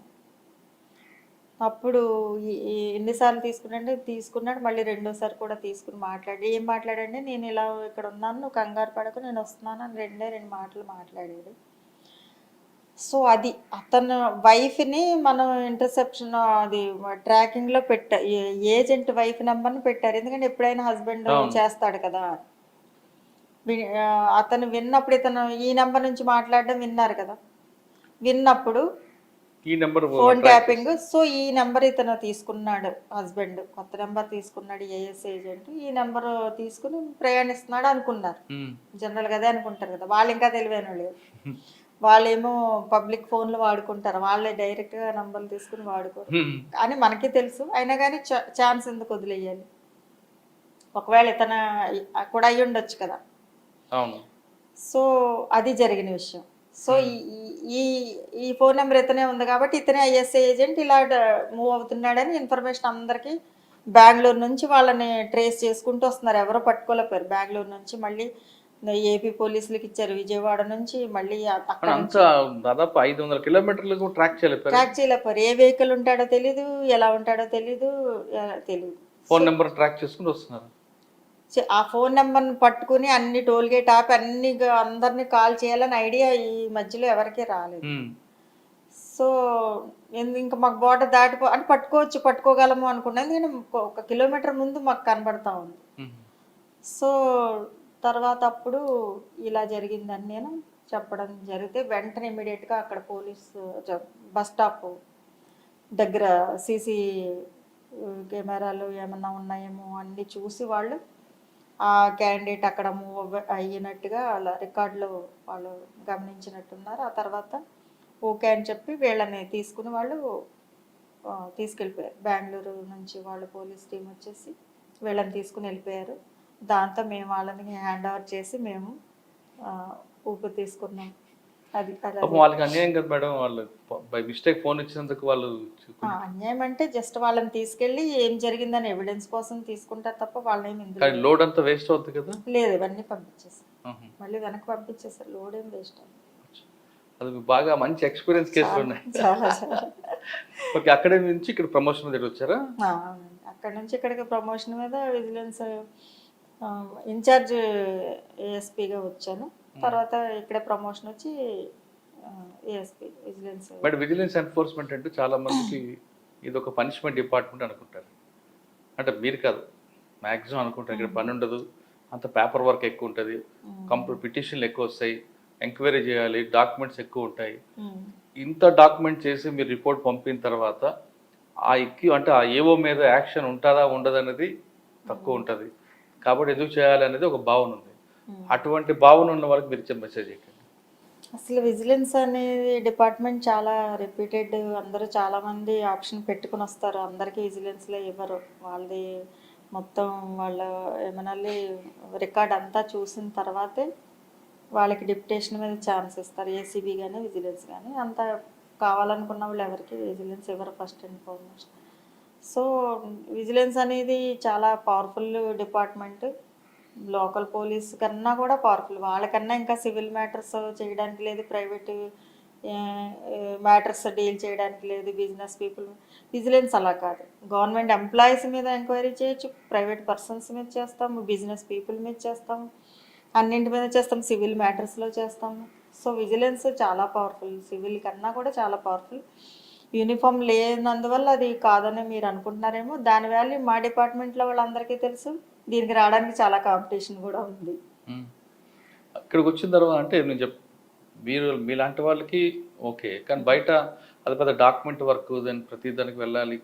ఇంత మీ కష్టపడి రిపోర్ట్ ఇచ్చిన తర్వాత కూడా యాక్షన్ అనేది చాలా తక్కువ ఉంటుంది. కాబట్టి అంటే జనరల్గా యాక్షన్ మనం రికమెండ్ చేస్తాం. మనం డిపార్ట్మెంట్ ఎంక్వైరీ అంటారు. డిపార్ట్మెంట్ ఎంక్వైరీకి కానీ లేదా డిపార్ట్మెంట్ యాక్షన్ కానీ లేదా క్రిమినల్ యాక్షన్ కానీ మేము రికమెండ్ చేస్తాం. మేము చేసి సో అండ్ సో కేసులో కొన్ని ఇల్లీగల్ యాక్టివిటీస్ జరుగుతాయంటే ఖచ్చితంగా క్రిమినల్ యాక్షన్ మీరు రాయడం చేస్తారు మీ డిపార్ట్మెంట్, తీసుకుంటారు, కానీ అక్కడ FIRs. గవర్నమెంట్ వైపు నుంచి అవి పడతాయి. పాజిటివ్ రాదు కదా. చాలా కేసుల్లో ఎఫ్ఐఆర్స్ వేయిస్తాం. ఇల్లీగల్గా రైస్ ట్రాన్స్పోర్ట్ చేస్తున్నారు అనుకుందాం, సపోజ్ గవర్నమెంట్ ఇచ్చిన రైస్ని ఇల్లీగల్ ట్రాన్స్పోర్ట్ చేస్తున్నారు, కొనకూడదు, అమ్మకూడదు, వాళ్ళ మీద చాలా ఒక 60-70 మంది మీద మేము ఎఫ్ఐఆర్స్ వేయించాం కేసులు. వాళ్ళు రిపీటెడ్ అఫెండర్స్ అయితే వాళ్ళ మీద రౌడీ షీట్స్ కూడా ఓపెన్ చేయమని పీడీ యాక్ట్ రౌడీ షీట్స్. అంటే మీరు అంటుంది ప్రైవేట్ వ్యక్తుల మీద అయితే మీ డిపార్ట్మెంట్ పవర్ఫుల్గా వస్తుంది, కానీ ఇన్సైడ్ మీ డిపార్ట్మెంట్లో కాకుండా గవర్నమెంట్ ఎంప్లాయీస్ మీద కూడా మేము రాస్తాము. వాళ్ళ మీద డిపార్ట్మెంట్ యాక్షన్ చాలా అవుతాయండి. విజిలెన్స్ మీరు ఇక్కడికి వచ్చిన తర్వాత మంచి కేసు చెప్పండి. నేను వచ్చిన తర్వాత కోవిడ్ టైం వచ్చిందండి. నేను వచ్చిన తర్వాత ఇమీడియట్గా కోవిడ్ ఉంది. సెకండ్ కోవిడ్లో రెమ్డెసివిర్ ఇంజెక్షన్ కోసం చాలా మెమనాలి చాలా ప్రయత్నాలు జరుగుతుండే దాన్ని బ్లాక్లో కొనడానికి, అమ్మడానికి. సో మేము ఒక డెకాయ్ ఆపరేషన్ చేసామంటే అసలు ఇంజెక్షన్ ఎలా వస్తుంది మార్కెట్లోకి, మెడికల్ షాప్స్ అన్నీ మేము వెళ్ళి ఇన్స్పెక్ట్ చేసినప్పుడు వాళ్ళ దగ్గర స్టాక్ లేదు. పెద్ద పెద్ద గుప్తా మెడికల్స్ చాలా మెడికల్స్ చూసాం, వాళ్ళ దగ్గర ఎక్కడ స్టాక్ రాలేదు, వాళ్ళ దగ్గర లేదు కూడా. మరి మార్కెట్లోకి రెమ్డెసివిర్ ఇంజెక్షన్ ఎలా వస్తుందో మాకు అర్థం కాలేదు. ఎందుకు ఈ రెమ్డెసివిర్ ఇంజెక్షన్ ఎలా వస్తుందని మేము డెకా ఆపరేషన్ చేసి ఒక మెడికల్ షాప్కి వెళ్ళి మా కానిస్టేబుల్కి చెప్పాము, నువ్వు పేషెంట్ బంధువులాగా యాక్ట్ చెయ్యి అంటే, అబ్బాయి మా నాన్న చనిపోతున్నాడు, ఎవరన్నా ఇంజెక్షన్ ఉంటే ఇవ్వండి, మీకు దండం పెడతాను, ఎంతైనా ఇస్తానని చెప్పి అంటే మెడికల్ షాప్ కూడా తిడుతున్నాడు. అయ్యా లేదని చెప్తున్నా, ఎన్నిసార్లు చెప్పాలి నీకు, వెళ్ళు అని తిడుతున్నాడు. దూరం నుంచి ఒక అతను చూసి సైగ చేశాడు, ఇట్లా రా అంటే ఈ అబ్బాయి వెళ్ళాడు. నేను నా దగ్గర ఉన్న ఇంజెక్షన్స్ నీకు ఇస్తాను, ఒకటి ఇస్తాను ఈవేళ అంటే, అలాగే బాబు ఎంత అంటే, నువ్వు 10,000 ఇవ్వు నాకు. అది అప్పట్లో నా 3,500 అనుకుంటా ఇంజెక్షన్. 10,000 ఇవ్వు అన్నాడు. అలాగే నేను తెస్తాను ఇప్పుడే అంటే, సరే నువ్వు ఇక్కడే ఉండు, నేను ఇంజెక్షన్ తెస్తానని చెప్పి కాసేపటికి అబ్బాయి వెళ్ళాడు. మేము అందరం అలర్ట్ అయ్యాం, దూరం నుంచి అంతా చూస్తున్నాం ఎక్కడి నుంచి తెస్తాడు అని. కాసేపటికి ప్రత్యక్షమయ్యాడు ఇద్దరు నర్సులు, సిస్టర్స్. ఆ సిస్టర్స్ వచ్చి ఇతనికి ఇంజెక్షన్ ఇచ్చారు, వీడు తీసుకొచ్చి ఇచ్చాడు. ఈ సిస్టర్స్ ఎవరు ఎక్కడి నుంచి వచ్చారని వెంటనే వెళ్ళి అందరినీ పట్టుకునేసరికి వీళ్ళు ఓమ్ని ఆర్కే హాస్పిటల్లో పనిచేసే నర్సింగ్ స్టాఫ్. అంతే, మీకు ఎక్కడి నుంచి వచ్చే ఇంజక్షన్లు అంటే, పేషెంట్కి ఇవ్వాల్సిన ఇంజక్షన్ ఒకటి జేబులో వేసుకుని వచ్చి వీడికి బయట ఇస్తున్నారు. అలాగా హాస్పిటల్ నిండా పేషెంట్సే కదా, కోవిడ్ అంటే ఏ హాస్పిటల్ ఖాళీ లేదు కదా. జనరల్గా ఒక 6 ఇంజక్షన్స్ డాక్టర్లు ప్రిస్క్రైబ్ చేస్తారు. అందులో 2 ఇంజక్షన్లు మొదటి రోజే వెయ్యాలి వాళ్ళకి. సో రెండిట్లోనూ ఒకటేసి ఒకటే జేబులో వేసుకుంటున్నారు వీళ్ళు. వేసుకుని బయటకి వీళ్ళ డ్యూటీ అయిపోయి షిఫ్ట్లు కదా, అయిపోయేటప్పుడు వాటితో వచ్చేస్తున్నారు, వీడికి ఇస్తారు. వాడి ఇష్టం 10,000 20,000 వీళ్ళకి ఎంతో కొంత అమౌంట్ ఇస్తే వీళ్ళకి ఊరుకుని వచ్చింటే కదా, 2,000 ఇచ్చినా చాలు, 3,000 ఇచ్చినా చాలు. అలాగే వీళ్ళంతా బయటికి లీక్ అవుతుంది. సో హాస్పిటల్స్ నుంచి బయటికి లీక్ అవుతున్నాయి రెమ్డెసివిర్ ఇంజెక్షన్స్ అని ఫస్ట్ మేము కనిపెట్టి ఆపరేషన్ చేసిన తర్వాత అది మొత్తం అన్ని టీవీ ఛానల్స్లో అన్నిట్లోనూ కొన్ని లక్షల వ్యూస్ వచ్చింది నేను చేసిన ఆపరేషన్. మొత్తం బాంబే, మహారాష్ట్ర అన్నీ అక్కడి నుంచి కూడా నా వీడియో నాకు పంపించి తెలిసిన వాళ్ళు చెప్పారు. అప్పటి నుంచి ప్రతి పేషెంట్ కూడా నాకు రెమ్డెసివిర్ ఇస్తున్నావా లేదా అని అడిగి డాక్టర్ని ఏది చూపించి ఇంజెక్షన్ అని అడిగి అంత అవేర్నెస్ వచ్చింది ప్రతి ఒక్కరికి. గవర్నమెంట్ కూడా ఇమ్మీడియట్గా యాక్షన్ తీసుకుని వెంటనే హాస్పిటల్స్ మీద నిఘా పెట్టి వాళ్ళ కంట్రోల్ పెట్టింది. వీళ్ళకి ఎన్ని కావాలంటే ఇండెంట్ పెట్టి ఇంజక్షన్లు తెప్పించేసుకునేవారు. ఇప్పుడు అలా కుదరదు, మీ దగ్గర పేషెంట్స్ ఎంతమంది ఉన్నారు, మీకు ఎన్ని ఇంజక్షన్లు ఇవ్వాలి అని ఒక స్ట్రిక్ట్ సిస్టమ్ ఒకటి ఇంప్లిమెంట్ చేశారు అప్పుడు గవర్నమెంట్, మన స్టేట్ గవర్నమెంట్, అలాగే తర్వాత తెలంగాణ వాళ్ళు కూడా. మేడం మీరు చెప్పిన హాస్పిటల్ యాజమాన్యం చాలా స్ట్రాంగ్ పర్సన్, ఇక్కడే కాదు తెలంగాణలో కూడా ఉన్నాయి వాళ్ళ హాస్పిటల్స్. మీరు కొట్టిన దెబ్బకి ఆయన కోలుకోవడానికి పట్టిందా, లేదు ఆయనే రాజకీయంగా మీకు ఏం ఇబ్బంది పెట్టాలని చూశాడు? నా మీద అయితే ఏ విధమైన ఒత్తిళ్ళు ఏమి రాలేదండి. యాక్చువల్గా వీళ్ళు చేసిన పని వాళ్ళకు కూడా తెలిసి ఉండకపోవచ్చు. ఎందుకంటే వీళ్ళు 2,000కి ఇంజక్షన్, అంత ఖరీదైన ఇంజక్షన్ బయట నర్సు 2,000కి అమ్ముకోవడానికి ఏ హాస్పిటల్ ఒప్పుకుంటారు? సో మాకైతే కొన్ని హాస్పిటల్స్ ఇదే బిజినెస్ చేసాయి. కొన్ని చిన్న చిన్న హాస్పిటల్స్ ఎలా చేశారు, పేషెంట్కి ఇంజెక్షన్ ఇస్తున్నామని చెప్పి దాన్ని బ్లాక్లో వాళ్ళ స్టాఫ్తోనే అమ్మించారు. ఇటు పేషెంట్కి ఇవ్వలేదు, తర్వాత ఆ ఇంజెక్షన్ కూడా అమ్ముకోవడం జరిగింది. ఆ 10,000 50,000 కూడా ఇంజెక్షన్ అప్పుడు చాలామంది కొన్నారు. సో చెప్పలేమండి వాళ్ళది కన్వీనియన్స్ ఉందా లేదా అనేది అప్పట్లో మా ఇన్వెస్టిగేషన్, ఎందుకంటే ఎఫ్ఐఆర్ వేసి వాళ్ళకి ఇచ్చేస్తాం పోలీసులకి, ఇన్వెస్టిగేషన్ వాళ్ళు చేస్తారు. సో అంటే ఇక్కడ మీకు విజిలెన్స్ లో డెకా ఆపరేషన్ సక్సెస్ అయ్యారు. అదే దీన్ని బయటికి తీసుకొచ్చాం, రెమ్డెసివిర్ ఇంజెక్షన్ బ్లాక్ ఇంకేమున్నాయండి మార్కెట్లోకి. అటువంటివి? మొన్న హోటల్స్ మీద రేడ్స్ చేసినప్పుడు చాలా హోటల్స్ ఫుడ్ని డీప్ ఫ్రీజర్లో పెట్టి మళ్ళీ తెల్లవారుజామున రీహీట్ చేసి అందరికి పెడుతున్నారు కస్టమర్స్ అందరికి. అది చాలా వైరల్ ఏ అయింది హోటల్ ఆ అండి? వీడియో కూడా. చాలా హోటల్స్ అండి ఇక్కడ, చాలా అంటే హోటల్స్. మీరు హోటల్స్ మీద రైడ్లు వెళ్తుంది, అది యాక్చువల్గా ఫుడ్ ఇన్స్పెక్టర్ పని కదా? ఫుడ్ ఇన్స్పెక్టర్ ఏ డిపార్ట్మెంట్ పని వాళ్ళు చేస్తారు, విజిలెన్స్ డిపార్ట్మెంట్ అన్ని డిపార్ట్మెంట్లతోనూ పని చేపియాలి, వాళ్ళు చేస్తున్నారా లేదా. ఓకే మేడం, కానీ మీరు చిన్న చిన్న హోటల్ కాకుండా పెద్ద హోటల్స్ కొట్టాలి కదండి? పెద్ద హోటల్స్ అండి, సిటీలో చాలా పెద్ద హోటల్సే జరిగాయి. మొన్న మేము ఇన్స్పెక్ట్ చేసినవి నెల్లూరు మెస్, తర్వాత డబ్బావాలా టిఫిన్స్, తర్వాత ఇలా చాలా హోటల్స్ చేసాం. పెద్ద అందులో హోటల్స్. కల్తీ జరుగుతుంది అంటున్నారా? అదే రీహీట్ చేసిన ఫుడ్ వేడి చేసి పెడుతున్నారండి, మీడియా అంతా కవర్ చేసింది. మేడం ఫైనల్గా చెప్పండి, మీ ఫస్ట్ కేసులోనే మంచి టిపికల్ కేసు వచ్చారు. మీ సర్వీస్లో అన్నీ కూడా మీకు ఒక ఫన్నీ కనిపిస్తుంది, ఒక టిపికల్ కనిపిస్తుంది, అన్నీ కనిపిస్తున్నాయి. మీ గోల్ ఏంటండి? గోల్ అంటే నాకు ఆల్రెడీ గోల్ అంటే నేను ఆల్రెడీ రీచ్ అయ్యాను. నాకేమి ఎక్కడున్నా కూడా నాకు చాలా ఇంట్రెస్టింగ్గా, లైఫ్ చాలా ఇంట్రెస్టింగ్గా అనిపిస్తుంది. అంటే మీరు బై చాయిస్ చేసుకుని వచ్చారు కాబట్టి ఎంజాయ్ చేస్తున్నారు ఇక్కడ? ఎంజాయ్ చేస్తున్నాను, అదే అంటున్నాను. నాకు ఎక్కడ ఏ డిపార్ట్మెంట్లో ఉన్నా, సిఐడిలో ఉన్నా, ల్యాండ్ ఆర్డర్లో ఉన్నా, విజిలెన్స్లో ఉన్నా, ఎక్కడున్నా కూడా నాకు చాలా ఇంట్రెస్టింగ్ ఉంటుంది. పబ్లిక్తో చాలా మంచి ఇంటరాక్షన్ ఉంటుంది. ఒక మనుషుల సైకాలజీ బాగా తెలుస్తూ ఉంటుంది, అర్థమవుతుంటుంది. నా జాబ్ నేను చాలా బాగా ఎంజాయ్ చేస్తాను. సాధారణంగా పోలీస్ డిపార్ట్మెంట్లోకి అమ్మాయిలు వస్తే రకరకాల వేధింపులు ఉంటాయని, లేడీస్ ఇష్యూస్ అప్పుడు కొన్ని ఇష్యూస్ ఉంటాయని, లేదా పోలీస్ డిపార్ట్మెంట్ ఉన్న వాళ్ళు కూడా సెక్సువల్ దీంట్లో వేధిస్తుంటారని ఒక అపోహ ఉంది, అది వాస్తవం అంటారా? ఇలాంటివి అన్ని చోట్ల ఉంటాయండి, అన్ని డిపార్ట్మెంట్లో దీనికి ఉంటాయి. అతీతం కాదంటారా? అన్ని ప్రతిదీ ఇలాంటివి హెరాస్మెంట్ అనేది ప్రతి చోట ఉంటుంది, మన ఇంట్లో కూడా ఉంటుంది. ఈ డిస్క్రిమినేషన్ అనేది, ఆడ మగ డిస్క్రిమినేషన్ అనేది మన ఇంట్లో ఉంది, సొసైటీలో ఉంది, డిపార్ట్మెంట్లో ఉంది, అన్ని చోట్ల ఉంది. అలాగే అంటే వేరే డిపార్ట్మెంట్ జరిగితే పోలీస్ డిపార్ట్మెంట్ చెప్పుకుంటారు కదా, మీ డిపార్ట్మెంట్లో జరిగితే మరి మీరు? మన డిపార్ట్మెంట్లో కూడా జరుగుతూ ఉంటాయి. మన డిపార్ట్మెంట్లో కూడా గ్రీవెన్స్ అడ్రసింగ్ సెల్ ఉంటుంది, ఆఫీసర్స్ ఉంటారు, వాళ్ళకి చెప్పుకోవచ్చు. అది కాకుండా నైట్ డ్యూటీస్, మిగతా ఇష్యూస్ అప్పుడు దాన్ని ఎలా షార్ట్ అవుట్ చేస్తుంటారు? నైట్ డ్యూటీస్ మొదట్లో అది కొంచెం కష్టంగా అనిపించేది, కానీ ఈ రోజుల్లో సాఫ్ట్వేర్ ఇవన్నీ వచ్చిన తర్వాత లేడీస్ బయటికి వెళ్ళి నైట్ డ్యూటీస్ చేయడం పెద్ద వింత అయితే ఏమీ లేదు, అందరూ చాలా నార్మల్గా తీసుకుంటున్నారు. సాధారణంగా మగవాళ్ళకి ఉద్యోగం చేస్తే పోలీస్ డిపార్ట్మెంట్ 24/7 365 రోజులు పనిచేసి ఏదో ఒకటి మేనేజ్ చేయగలరు. కానీ మీరు 2 పాత్రలు పోషించాలి, ఒకటి ఇల్లు, ఇటు ఉద్యోగం. ఇటు అమ్మగా పోషించాలి, ఇక్కడ కూడా డిపార్ట్మెంట్ హెడ్గా చూడాలి. ఈ రెండింటిని బ్యాలెన్స్ ఎలా చేసుకుంటారు? బ్యాలెన్స్ అంటే మనకి నేను చేసిన ఇప్పుడు విజిలెన్స్ డిపార్ట్మెంట్ కాబట్టి అంటే పైకి వెళ్ళే కొంత టైం ఉండొచ్చు, కానీ టైం దొరుకుతుంది. ల్యాండ్ ఆర్డర్లో కొంచెం టైం తక్కువే, ఫ్యామిలీకి టైం కొంచెం తక్కువే అయినప్పటికీ కూడా ఎప్పుడు ఒకేలా ఉండదు మన లైఫ్.